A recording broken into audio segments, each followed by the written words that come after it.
আসন্ন ঈদুল ফিতরে মানুষের যাতায়াত সুবিধার্থে বাসের আসনের টিকিট অগ্রিম বিক্রি শুরু হবে আগামী 24 মার্চ। অগ্রিম হিসেবে 25 মার্চ থেকে ঈদের আগে মোট 7 দিন টিকিট বিক্রি করা হবে। বৃহস্পতিবার বাংলাদেশ বাস ট্রাক ওনার্স অ্যাসোসিয়েশনের ঈদ সংক্রান্ত প্রস্তুতিমূলক সভায় এই সিদ্ধান্ত হয়।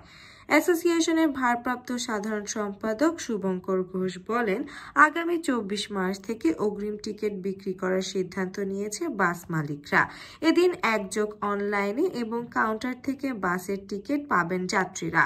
তবে অনেক পরিবহন এবার পুরোপুরি টিকিট অনলাইনে দিবে, ফলে দুই জায়গায় টিকিট পাবেন যাত্রীরা।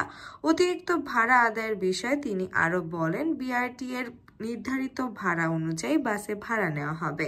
ভাড়ার তালিকার বাইরে বাড়তি ভাড়া নেওয়া যাবে না। সব মালিকদের সেই নির্দেশনা দেওয়া হয়েছে।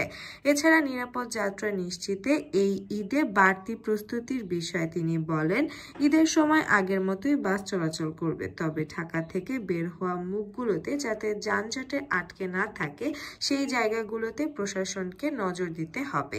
তাছাড়া ঈদের সময় আমাদের মালিক সমিতির মনিটরিং টিম থাকবে টার্মিনালে, তারা কাজ করবে। নাইট কোচগুলোতে নিরাপত্তার স্বার্থে ভিডিও করে রেখে তারপরে গাড়ি ছাড়ার একটি পরিকল্পনা করা হচ্ছে।